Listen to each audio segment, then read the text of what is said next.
Bonjour les amis, bienvenue de retour sur Histoire Reddit. Alors, imaginez, la fille d'un homme est atteinte d'un cancer. Dévastateur, non?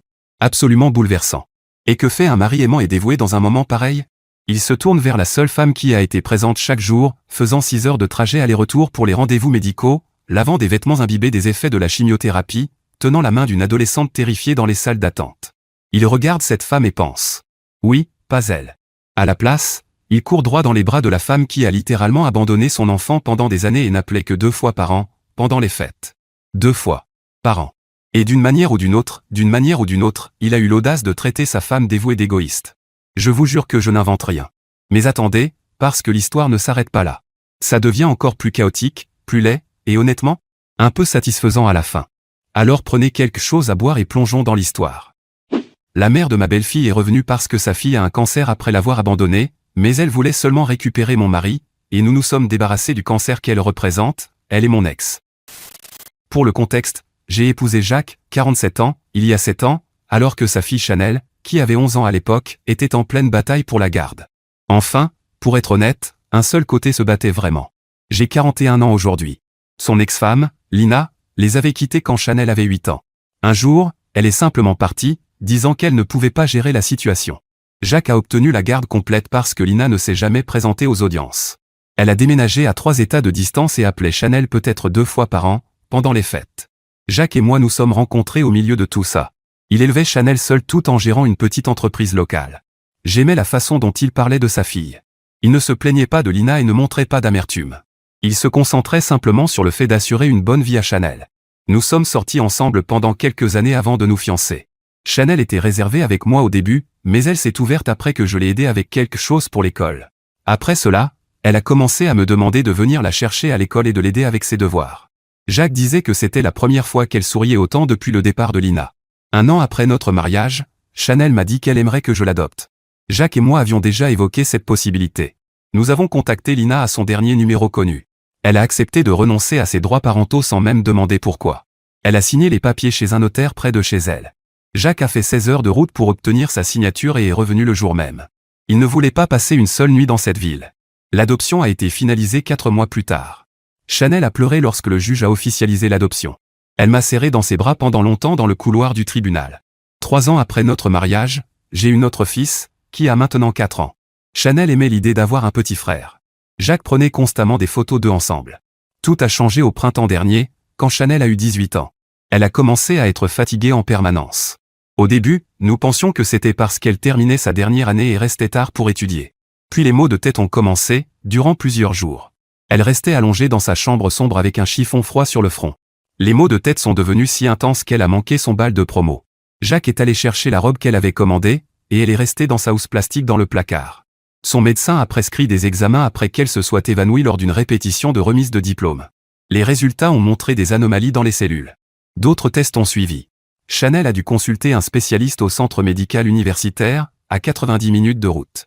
Je l'ai accompagné à chaque rendez-vous parce que Jacques avait beaucoup de travail et ne pouvait pas s'absenter toute la journée. Nous partions à 6 heures du matin et ne rentrions parfois qu'au moment du dîner. Avec le diagnostic, le médecin a parlé des options de traitement et des taux de survie. Chanel parlait très peu pendant la consultation ou sur le chemin du retour, elle me serrait simplement la main très fort. Je me suis arrêté dans un restaurant parce que je ne me souvenais pas si nous avions mangé ce jour-là. J'ai annoncé la nouvelle à Jacques ce soir-là, après que Chanel soit allé se coucher. Il est resté assis à la table de la cuisine à regarder les documents médicaux pendant plus d'1 heure. Puis il a appelé Lina. Je ne savais pas qu'il avait encore son numéro. Il est sorti sur la terrasse pour téléphoner. Il y est resté 40 minutes. Quand il est revenu, ses yeux étaient rouges, mais il a dit que Lina voulait s'impliquer maintenant que Chanel était malade. Je lui ai demandé ce que cela signifiait exactement. Il a répondu que Lina voulait venir et aider de toutes les manières possibles. Lina est arrivée 3 jours plus tard. Chanel l'a regardée comme on regarde une inconnue, parce que c'est ce qu'elle était devenue après tant d'années d'absence. Lina a essayé de la prendre dans ses bras, mais Chanel a gardé les siens le long du corps. Jacques a suggéré que Lina pourrait rester dans la chambre d'amis, mais je lui ai dit que je ne trouvais pas approprié d'avoir son ex à la maison. Finalement, il a accepté, et elle a trouvé un endroit où loger pendant son séjour. Le traitement a commencé peu après. Chanel devait se rendre au centre médical 2 fois par semaine. Lina a commencé à venir avec nous au rendez-vous. Elle s'asseyait de l'autre côté de Chanel dans la salle d'attente. Parfois, les infirmières pensaient que Lina était la mère de Chanel, et Lina ne les corrigeait pas. Jacques disait que cela ne valait pas la peine de faire une scène devant Chanel, puisque le plus important était sa santé. Les cheveux de Chanel sont tombés en septembre. Elle s'est rasé la tête avant qu'ils ne tombent par poignées. Lina lui a acheté 3 styles de chapeaux et 2 perruques. Chanel portait surtout une casquette de baseball. Jacques a commencé à passer plus de temps avec Lina. Il disait que c'était parce qu'ils avaient besoin de parler de leur peur commune de perdre Chanel. Il allait chez elle après le travail et rentrait à 22 ou 23 heures. Oui, je sais comment cela sonne, et je l'ai pensé aussi, mais j'étais plus préoccupé par la santé de Chanel que par mon mariage à ce moment-là. Si tout s'effondrait, je ne pouvais pas y faire grand-chose de toute façon. Je n'étais pas prête à supplier un homme infidèle de rester avec moi, ni à rester avec lui. Une nuit, je n'arrivais pas à dormir. Je suis descendu à 2 heures du matin et j'ai trouvé le téléphone de Jacques en train de charger sur le comptoir. Je l'ai pris, et il s'est déverrouillé avec la reconnaissance faciale parce qu'il m'avait ajouté comme utilisatrice secondaire quand nous nous sommes mariés. J'ai vu des messages entre lui et Lina. Le message le plus récent datait de 23h30 ce soir-là. Lina avait écrit que le fait d'être à nouveau ensemble semblait juste, même si les circonstances étaient terribles. Jacques a répondu qu'il n'avait jamais cessé de l'aimer et que la maladie de Chanel lui avait fait comprendre ce qui comptait vraiment. Lina avait fait la plus grande erreur de sa vie en le quittant. Jacques a écrit qu'il pouvait réparer cela maintenant, qu'ils pouvaient être la famille qu'ils étaient censés être au moment où ils en avaient le plus besoin. Lina a envoyé un emoji cœur, Jacques a répondu avec un autre. Comme je vous l'ai dit, je m'en doutais, mais le prouver était autre chose. J'ai confronté Jacques cet après-midi-là après avoir déposé mon fils chez ma sœur. Il m'a dit que je ne pouvais pas comprendre parce que Chanel n'était pas ma fille biologique, peu importe ce que disaient les papiers d'adoption. Lina avait donné naissance à Chanel, et cela créait un lien que je ne pourrais jamais avoir. Il a dit que la situation lui avait montré où devaient être ses priorités. Il m'a demandé si je m'attendais vraiment à ce qu'il se concentre sur notre mariage alors que sa fille pouvait mourir. Je lui ai fait remarquer que, dans les faits, j'avais été la mère de Chanel depuis que sa mère biologique l'avait abandonnée. J'étais aussi celle qui l'emmenait à chaque rendez-vous avant l'arrivée de Lina. J'étais celle qui lavait ses vêtements quand elle était malade à cause des traitements. Jacques a eu le culot de me dire que j'étais une femme égoïste et centrée sur moi-même, que je ne pensais qu'à moi, que je faisais tout tourner autour de moi alors que Chanel avait besoin de ses 2, vrais, parents unis. Je lui ai dit d'aller s'unir avec Lina à son hôtel. Il ne reviendrait à la maison que pour voir mon fils et emmener Chanel à certains rendez-vous quand je travaillais. Au lieu de dire à Chanel ce qui se passait, puisque, selon lui, se remettre avec son ex allait lui permettre de guérir Chanel, il lui a dit que nous traversions une crise. Il ne lui a pas dit qu'il dormait à l'hôtel avec Lina. Je ne sais pas pour vous, mais il ne semblait pas être un père très préoccupé par sa fille, il semblait plutôt préoccupé par le fait d'être avec Lina. Il ne l'emmenait à ses rendez-vous que lorsque je ne pouvais pas, mais le reste du temps, même Lina ne se présentait pas pour être une mère. Chanel m'a demandé ce qui se passait, et je ne pouvais pas lui mentir. Je ne le voulais pas non plus, parce que lui dire que son père et moi avions des problèmes allait lui faire penser que c'était à cause de sa maladie. Alors, pour lui enlever toute culpabilité et ne rien lui cacher, puisqu'elle est une adulte de 18 ans, je lui ai dit la vérité.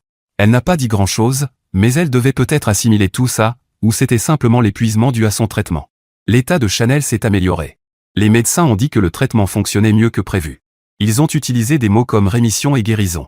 Les cheveux de Chanel ont commencé à repousser. Ils n'étaient pas aussi forts ni aussi beaux qu'avant, mais c'était un signe positif. Elle avait plus d'énergie et pouvait rester éveillée toute la journée à nouveau. Les médecins étaient surpris de sa bonne réaction.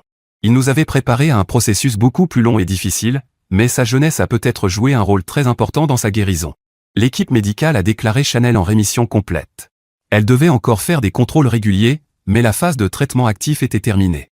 Jacques et Lina l'ont emmené dîner pour célébrer. Ils ne m'ont pas invité, au cas où vous vous poseriez la question.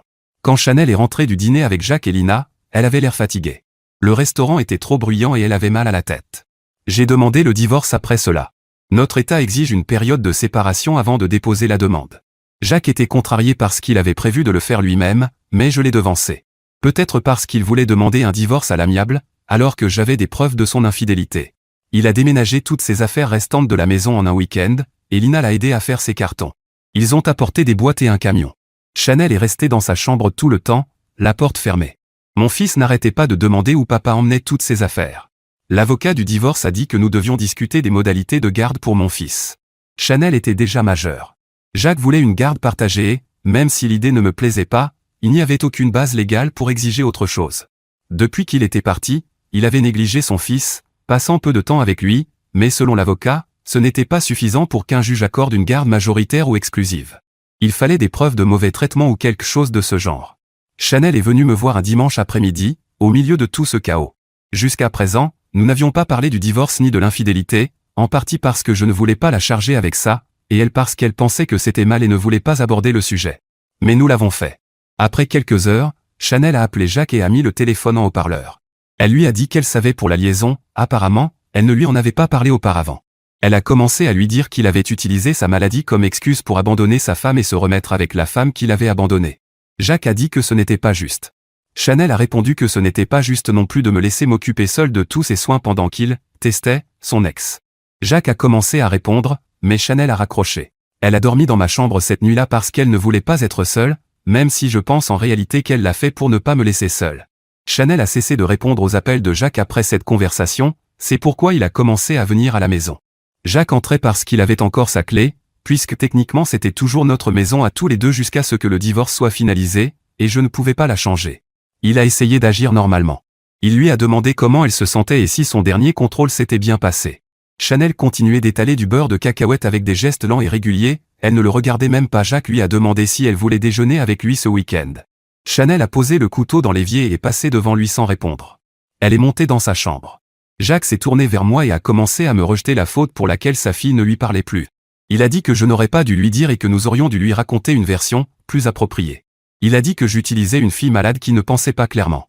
J'ai souligné que Chanel était en rémission depuis un moment et qu'elle pensait parfaitement clairement. Jacques voulait parler à Chanel seul, sans que je pollue la conversation. J'ai répondu qu'il pouvait essayer, mais que c'était à Chanel de décider si elle voulait le faire ou non. Plus tard, nous avons parlé avec elle, et je lui ai demandé pourquoi elle n'avait rien dit après avoir appris la vérité. Elle a répondu qu'elle était trop fatiguée pour gérer ça et qu'elle attendait de voir si son père serait assez mature pour lui dire la vérité. Quand j'ai entamé la procédure de divorce et qu'elle m'a vu si fatiguée et triste, elle a compris qu'elle devait faire quelque chose. Jacques est revenu 2 jours plus tard, mais il n'a pas pu ouvrir la porte parce que la clé était à l'intérieur et qu'il ne pouvait pas la pousser. Il a sonné pendant 5 minutes sans s'arrêter. Chanel et moi étions dans le salon, et elle lui avait déjà dit qu'elle ne voulait pas lui parler. Jacques a finalement arrêté de sonner et a commencé à frapper à la porte. Chanel s'est levée et a ouvert, de peur qu'il ne la casse. Jacques a essayé de la prendre dans ses bras, mais elle a reculé. Il lui a demandé pourquoi elle l'évitait. Chanel a répondu qu'elle ne l'évitait pas, mais qu'elle ne voulait pas le voir pour l'instant. Jacques a rétorqué que c'était la même chose. Elle a répondu que d'accord, alors elle l'évitait. Jacques lui a demandé combien de temps elle comptait continuer ainsi, disant qu'elle se comportait comme une enfant, gâtée et ingrate. Il a dit qu'il avait passé des mois terrifié à l'idée qu'elle meure, et maintenant elle le traitait comme un étranger. Chanel lui a rappelé que pendant qu'il était terrifié, au lieu de courir vers le lit de ses parents, il était allé dans celui de son ex. Jacques lui a demandé de ne pas lui manquer de respect parce qu'il était son père, sinon, il devrait la punir. Il s'est approché d'une manière étrange, alors j'ai pris un objet que j'avais à proximité et je me suis avancé. Cela l'a fait reculer. Chanel a compris qu'il avait entamé une relation avec son ex-femme pendant que sa vraie mère s'occupait d'elle pendant sa maladie. Jacques s'est dirigé vers Chanel comme pour lui attraper le bras, ce qui m'a fait avancer aussi. Il a reculé à nouveau, m'a traité de mauvaise influence et a dit que je retenais sa fille en otage. J'ai répondu qu'il pouvait appeler la police ou que je pouvais utiliser ce que j'avais dans la main. Heureusement, cela l'a fait partir, parce que c'était un objet de décoration coûteux auquel je tenais. J'aurais été désolé de devoir l'utiliser sur sa tête. Il est parti, mais est resté 10 minutes dans l'allée à regarder la maison avant de monter dans son camion. Mon fils est revenu plus tard et s'est installé sur les genoux de Chanel. Elle l'a tenu pendant qu'il s'endormait assis. Ces derniers mois ont été les plus difficiles de ma vie, mais beaucoup de survivants du cancer dans ce forum le comprendront sûrement. J'ai pensé partager mon histoire et celle de ma fille, tout comme j'ai réussi à me débarrasser du cancer de mon mariage. Mise à jour 1. Le divorce a été finalisé. J'ai décidé de racheter sa part de la maison, en déduisant la compensation que Jacques devait me verser parce que je gagnais plus que lui pendant notre mariage. C'est uniquement grâce à cela que j'ai pu le faire, même si cela a pris une grande partie de mes économies. Maintenant, je dois recommencer à zéro, mais au moins j'ai ma propre maison. Je ne fais pas partie de ceux qui pensent qu'une maison est contaminée par les souvenirs, une maison reste une maison, et je reste ici. Jacques a obtenu la garde partagée de mon fils, je ne sais pas pourquoi, car il ne s'y intéresse pas vraiment. Il lui rend à peine visite ou ne passe presque pas de temps avec lui. Chanel ne voulait pas voir son père, même quand il venait chercher son fils et qu'il l'invitait à les accompagner. En fait, il utilisait notre fils pour la faire culpabiliser en insistant pour qu'elle vienne avec eux. Les rares fois où il l'a fait, qui étaient aussi les rares fois où il passait du temps avec lui, j'ai dû intervenir. Vous l'avez déjà dit dans les commentaires, et je me souviens l'avoir bien expliqué, une infidélité ne suffit pas pour qu'un juge interdise à un père de voir son enfant. Je ne vais pas non plus faire des choses illégales, comme certains l'ont suggéré en m'insultant. Je ne vais pas faire de fausses déclarations, parce que d'abord c'est mal, et ensuite cela peut très vite se retourner contre moi. Vous n'êtes pas plus intelligent parce que vous proposez une idée, astucieuse, ou que vous suggérez de tricher avec le système. Vous ne pouvez pas ensuite vous plaindre que ça ne fonctionne pas quand vous essayez de l'utiliser à votre avantage. Toutes ces idées ne feront que créer plus de problèmes. Lina a quitté Jacques en mai. Chanel l'a appris par une connaissance. Cette personne a dit avoir vu Lina en ville avec un autre homme.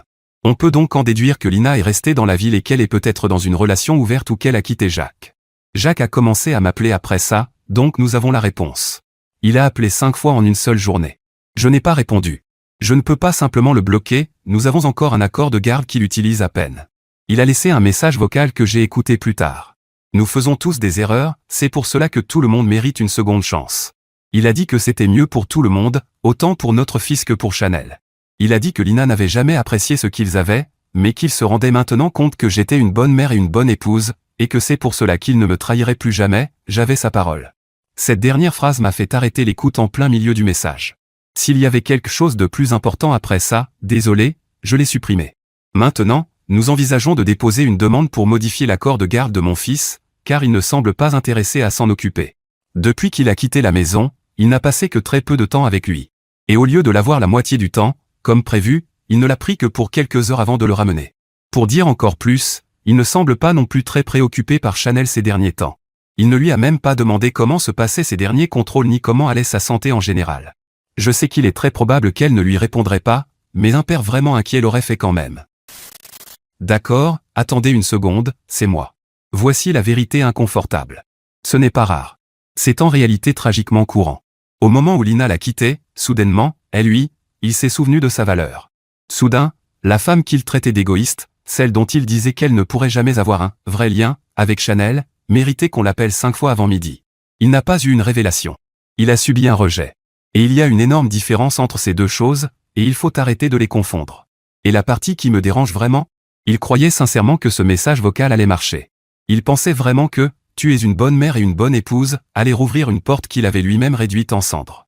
Ça vous dit tout sur la façon dont il la voyait, non pas comme une personne avec des sentiments et de la dignité, mais comme une option. Une solution de secours. Quelque chose vers lequel revenir quand l'option excitante ne fonctionne pas. Elle a supprimé le message vocal en plein milieu. Et honnêtement, c'était l'acte le plus respectueux envers soi-même dans toute cette histoire jusqu'à présent. Elle savait déjà. Elle n'avait pas besoin d'entendre la suite. Maintenant, retour à l'auteur du post. Mise à jour 2. Nous avons déjà déposé la demande de modification de la garde, et mon avocat et moi sommes très confiants quant à l'obtenir. Je ne sais pas s'il se souciera de se battre pour son fils, mais il est contrarié que je fasse cela. Il m'a envoyé des messages jusqu'à ce que je le bloque, mais voici le résumé. Les textos arrivaient à des heures aléatoires, certains à 6 heures du matin avant que je parte travailler. D'autres à 23 heures. Il écrivait qu'il regrettait sa famille. Il disait vouloir emmener mon fils à des matchs de baseball, ce qu'il n'a jamais fait pendant tout ce temps. Il disait regretter tout ce qui s'était passé avec Lina. Si j'avais suivi certains conseils, pas tous, et inventé quelque chose pour obtenir la garde plus tôt, je serais probablement aujourd'hui dans des ennuis juridiques. Cependant, mon avocat et moi avons attendu, comme beaucoup l'avaient recommandé, car les gens comme mon ex finissent généralement par faire des erreurs, et une opportunité s'est présentée. Bien sûr, nous allons la saisir. Chanel témoignera même en tant qu'adulte sur la négligence de son père envers elle et son frère. Malgré cela, cela ne l'a pas empêché de commencer à appeler depuis différents numéros. Je pense que si Reddit n'existait pas, ce genre d'idée ne viendrait pas aussi facilement à l'esprit des gens. Même si cela nous prépare à certaines situations après avoir lu certaines histoires, c'est aussi un manuel pour des personnes comme mon ex pour faire de mauvaises choses. Je ne dirai pas de quel numéro il appelait, je ne veux pas donner d'idée, mais il n'était pas exactement inconnu. Chanel a commencé à travailler pour économiser et acheter une voiture.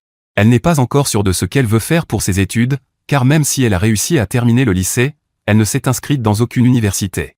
L'argent servira à cela, ainsi qu'à tout aide qu'elle pourra obtenir. Elle travaille dans un endroit avec un parking. Et comme c'est un peu loin de la maison et que les transports en commun ne sont pas bien desservis, je m'occupe de l'emmener ou de venir la chercher l'après-midi. Parfois, quelqu'un d'autre le fait, comme un collègue. Un soir, c'était à mon tour d'aller la chercher et j'attendais dans la voiture. Je ne regardais pas autour de moi au cas où mon ex apparaîtrait, je ne m'y attendais pas non plus. C'est pourquoi je n'ai même pas vu d'où il venait quand tout a commencé. J'ai vu Chanel sortir chargé de quelques cartons, parfois il lui donne des restes de nourriture, et je suis sorti pour l'aider. À ce moment-là, mon ex m'a crié de ne pas intervenir, et c'est là que j'ai réalisé qu'il était là. Il se dirigeait droit vers elle. Il ne semblait pas avoir de bonnes intentions, ou du moins c'est ce que j'ai perçu à travers son attitude. Certains collègues de Chanel, qui ont vu la scène, ont pensé la même chose. J'ai commencé à courir vers eux, mais les collègues sont arrivés avant moi et se sont interposés. Ils ont commencé à se débattre, Mais ils étaient 2 contre 1 et l'ont retenu suffisamment longtemps pour que nous puissions monter dans la voiture. J'ai roulé un peu pour m'éloigner et m'assurer qu'il ne nous suivait pas, puis je me suis arrêté pour lui demander ce qu'elle voulait faire. Finalement, nous avons décidé d'aller à la police pour demander une ordonnance d'éloignement ou quelque chose de similaire. Mais la police a dit que ce n'était pas suffisant, même si nous avions les caméras de sécurité, ce qui est utile pour le dossier de garde de mon fils. Mais son comportement ne s'est pas amélioré, il s'est considérablement aggravé. Il venait à la maison et restait dehors à attendre. J'ai dû demander de l'aide à un voisin pour pouvoir aller jusqu'à ma voiture au cas où il déciderait de me faire du mal. Appeler la police était inutile, car lorsqu'ils arrivaient, Jacques leur disait qu'il était simplement garé là et qu'il ne faisait rien de mal. La police lui demandait de partir, et c'était tout. En fait, il mettait de plus en plus de temps à arriver, comme s'il savait ce qui se passait et avait cessé de prioriser la situation. C'est pourquoi j'ai reçu l'aide de quelques voisins qui connaissaient Jacques d'avant et qui, après avoir vu ce qui se passait avec la police, ont décidé d'intervenir. L'un d'eux, un vétéran, sortait pour m'escorter avec son arme et s'assurait que Jacques ne me suivait pas, parce que nous savons déjà ce que ferait la police. Nous avons également installé des caméras, et après un certain temps où mon ex était filmé, nous sommes retournés voir la police. Leur réponse ? Continuer d'appeler, mais tant qu'il ne faisait rien de concret, il ne pouvait rien faire. Au moins, il ne s'est plus rendu au travail de Chanel, même si ses collègues ont fait le travail de mes voisins. Nous avons dû changer notre routine pour éviter de sortir quand il était là. Il n'était pas présent tous les jours, mais quand il l'était, on savait que ce serait une mauvaise journée. Personne n'a envie de quitter sa maison escorté par un homme armé à la ceinture, insultant mon ex. Toute la situation était surréaliste. Jusqu'à ce qu'il fasse enfin une erreur. Ou que nous l'ayons poussé à en faire une. L'un de ses amis savait ce qui se passait, mais au lieu de lui parler pour le faire arrêter, ce qui, nous le savions, n'aurait pas fonctionné, il lui a tendu un piège. Il va habituellement courir, et, par hasard, il courait dans mon quartier un soir où il était garé. Il l'a salué et a fait comme si c'était une coïncidence. Ensuite, il lui a proposé d'acheter quelque chose à boire au magasin, et ils ont commencé à boire. Quand il s'est assuré qu'il avait suffisamment bu, il m'a envoyé un message et j'ai appelé la police. Avant que vous ne disiez que j'ai fait quelque chose d'illégal ou un faux signalement, l'alcotest a prouvé qu'il n'y avait rien de faux. Il n'y avait rien d'illégal non plus, juste 2 amis en train de boire. L'un d'eux était déjà parti. Jacques aurait pu dire non ou simplement arrêter de me harceler comme il le faisait depuis tout ce temps. Quand la police est arrivée, je suis sorti pour leur parler et Jacques est devenu violent. Avec moi, avec la police et avec toute personne qui passait en promenant son chien. Il était insultant. Ce qui a joué en notre faveur, parce que pendant qu'il tentait de le calmer, il a donné un coup de coude au visage d'un agent. À ce moment-là, ils l'ont plaqué au sol, menotté et lui ont lu ses droits. Ensuite, il a été emmené au poste le plus proche et arrêté. Désormais, ils sont plus enclins à accorder une ordonnance restrictive. Ce n'est pas que nous ne pouvions pas la demander avant, mais aucun juge ne l'aurait approuvée. Même mon avocat l'avait mentionné. Avec son arrestation pour agression sur un agent, le harcèlement constant, qui a désormais du poids, l'ivresse sur la voie publique et d'autres accusations, nous avons obtenu une ordonnance temporaire. Mise à jour 3. L'ordonnance a fonctionné pendant environ 2 mois. Jacques ne s'est pas présenté à la maison ni au travail de Chanel. Nous avons également réussi à rendre l'ordonnance temporaire permanente. Dommage que nous n'en ayons pas eu une contre Lina. Avant de continuer, nous avons aussi modifié l'accord de garde de mon fils. Maintenant, voici la mise à jour. Une voiture que je ne reconnaissais pas s'est arrêtée devant la maison. Lina en est sortie. Elle voulait parler à Chanel, mais celle-ci faisait comme si elle n'existait pas. Lina lui a dit qu'elle savait qu'elle était en colère, mais qu'elle devait parler. Comme Chanel restait silencieuse, les bras croisés, Lina a élevé la voix en disant qu'elle restait sa mère. C'est à ce moment-là que Chanel a répondu que sa mère se tenait juste à côté d'elle, en me désignant avec ses 2 mains. Après cela, elle est rentrée dans la maison. Lina a essayé de la suivre jusqu'à la porte, mais je lui ai demandé où elle pensait aller. Une lettre est arrivée par la poste 3 jours plus tard. Elle était adressée à Chanel. Je la lui ai donnée sans l'ouvrir. Elle l'a emportée dans sa chambre et est redescendue 10 minutes plus tard avec l'enveloppe déchirée en 2. Elle a lu 2 paragraphes et n'a pas pu continuer. La lettre était pleine d'excuses, d'explications et de demandes pour reconstruire leur relation. Lina a envoyé d'autres lettres. Une arrivait tous les quelques jours pendant 2 semaines. Chanel a cessé de les ouvrir. Elle vérifiait l'expéditeur et les jetait immédiatement. Nous n'en avons lu qu'une entièrement, et apparemment elle était retournée avec Jacques et ils voulaient simplement une chance de revenir ensemble. Cela pouvait être considéré comme une tentative de violer l'ordonnance restrictive, alors nous avons commencé à lire les suivantes, mais elles ne contenaient pas grand-chose à ce sujet. Je ne sais pas si nous avons eu de la chance ou si les précédentes contenaient plus d'informations. Dans tous les cas, c'était suffisant, et nous n'avions aucun moyen de savoir que mon ex était revenu ramper pour la 3e fois. Je pensais qu'il y avait une limite. Lina a commencé à contacter les amis de Chanel, qui l'ont bloqué et lui ont demandé d'arrêter de la déranger. Finalement, la lettre de Lina a été considérée comme une violation de l'ordonnance restrictive, et ils ont emmené Jacques au poste pendant 5 jours pour l'avoir enfreinte. Lina a également eu des conséquences pour son rôle de complice, mais seulement un avertissement. Après cela, les choses se sont un peu calmées. Chanel s'est inscrite au cours de printemps à l'université locale. Elle a choisi la spécialité de technologie médicale. Elle a dit que voir le personnel médical pendant son traitement lui avait donné envie de travailler en laboratoire. Je n'ai pas eu de nouvelles de Jacques depuis le jour où ils l'ont arrêté. Cela peut être à cause de l'ordonnance restrictive ou parce qu'il est de nouveau sous l'influence de Lina. Il doit payer une pension alimentaire pour notre fils, mais à ce stade, je n'en attends pas grand-chose. Il a fermé son entreprise depuis un certain temps maintenant, je viens juste de l'apprendre. Je ne sais pas d'où viendront les paiements, mais tant qu'il ne nous harcèle plus, je peux vivre avec. Ce n'est pas comme si ses obligations pouvaient disparaître. Le contrôle de rémission de Chanel est revenu sans problème. La meilleure nouvelle que nous pouvions avoir depuis longtemps. Le médecin a dit qu'elle était en bonne santé et forte. Il a fixé le prochain contrôle dans 6 mois au lieu de 3. Chanel et moi sommes allés déjeuner après le rendez-vous pour fêter ça. Mon fils avait un rendez-vous de jeu cet après-midi-là, donc nous étions juste toutes les deux. Nous avons commandé des sandwichs et partagé une part de cheesecake en dessert. Mise à jour 4. Je sais que vous me demandez une mise à jour, mais tout est encore normal ici. Chanel continue d'avoir de très bons résultats au contrôle, avec le cancer aussi éloigné que possible. Mon cancer, Jacques, est aussi très loin maintenant. Certaines pensions alimentaires arrivent de temps en temps, mais je ne compte pas dessus. Je suppose que le fait d'avoir été arrêté ne lui permet pas de trouver un bon emploi, mais je ne sais rien de lui, à part qu'il a déménagé avec Lina à l'endroit où elle vivait auparavant.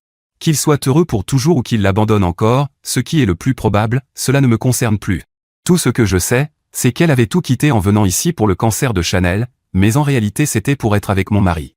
C'est ce que c'est l'ami qui m'a aidé à lui tendre un piège. Jacques ne sait toujours pas de qui il s'agit, mais ils ne sont pas en bons termes non plus. Mon ex le blâme pour ce qui s'est passé, comme si cet ami l'avait forcé.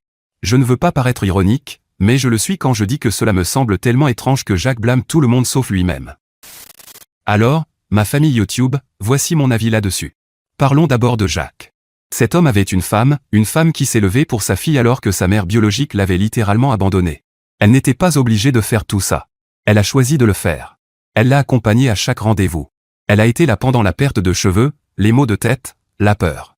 Et la réponse de Jacques à toute cette loyauté a été d'utiliser le cancer de sa fille comme une opportunité romantique. Ce n'est pas un père en crise. C'est un homme qui a trouvé une excuse pratique.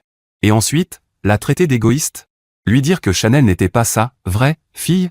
Après une adoption? C'était de la cruauté calculée, et je pense qu'au fond, il savait exactement ce qu'il disait. Lina, c'est une toute autre histoire. Elle a abandonné son enfant à 8 ans. 8 ans. Et puis elle réapparaît seulement quand ça l'arrange, pas seulement à cause de la maladie de Chanel, mais aussi pour Jacques. Dès que Jacques a cessé de lui être utile, elle est repartie. Les lettres qu'elle a envoyées à Chanel ensuite ressemblaient moins à un véritable remords qu'à une nouvelle tentative de forcer son retour dans une vie qu'elle avait elle-même quittée. Et le fait que Chanel déchire cette lettre? Honnêtement, c'est l'acte le plus émotionnellement mature de toute cette histoire. Et Chanel, c'est l'héroïne silencieuse ici. Malade, épuisée, et pourtant en train de gérer le fait que son père ait choisi ce moment pour s'effondrer. Elle a attendu. Elle a observé. Et quand elle a finalement parlé, elle a dit tout ce qu'il fallait dire avec une clarté totale. Maintenant, la leçon, et celle-ci est vraiment importante. Les personnes qui sont présentes dans les moments les plus difficiles de votre vie, ce sont votre vraie famille. Pas celles qui partagent votre ADN. Pas celles qui réapparaissent quand ça les arrange. Mais celles qui lavent vos vêtements à minuit, qui s'assoient à côté de vous dans des salles d'attente froides, et qui vous tiennent la main sur le chemin du retour. Ces personnes-là, protégez-les. Parce qu'apparemment, tout le monde ne le fera pas. Alors les amis, partagez votre avis dans les commentaires ci-dessous. Et merci d'avoir suivi cet épisode de Histoire Reddit. N'oubliez pas de liker et de vous abonner. À très bientôt pour la prochaine vidéo.